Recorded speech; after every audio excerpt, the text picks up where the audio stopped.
அவல் வச்சு சூப்பரா ஹெல்த்தியான கிறிஸ்பியான ஈவினிங் ஸ்நாக்ஸ் எப்படி செய்யலாம்னு வாங்க பார்க்கலாம். ஒரு மிக்ஸி ஜார்ல 3 கப் அளவுக்கு அவல் சேர்த்துக்கோங்க. கொஞ்சமா கருவேப்பிலை, 2 வரமிளகா, 1/2 டீஸ்பூன் ஜீரகம், 1/4 டீஸ்பூன் பெருங்காயத்தூள், கொஞ்சமா உப்பு சேர்த்து நல்லா இந்த மாதிரி ஒரு முறை அரைச்சுக்கோங்க.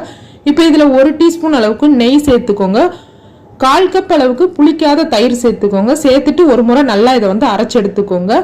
இந்த மாதிரி கொஞ்சம் உதிரி உதிரியா இருக்கும். இதுல கொஞ்சமா தண்ணி சேர்த்து நல்லா சாஃப்டான மாவா பிசைஞ்சு எடுத்துக்கோங்க. தண்ணி எந்த அளவுக்கு தேவையோ அந்த அளவுக்கு சேர்த்து பிசைஞ்சுக்கோங்க. இந்த மாதிரி நல்லா சாஃப்டான மாவா பிசைஞ்சதுக்கு அப்புறம் இதுல இருந்து ஒரு சின்ன உருண்டை எடுத்து நீங்க உங்களுக்கு பிடிச்சமான ஷேப்ல உருட்டி எடுத்துக்கோங்க. நான் இந்த மாதிரி ஷேப்ல எல்லா மாவையும் உருட்டி ரெடியா வச்சிருக்கேன்.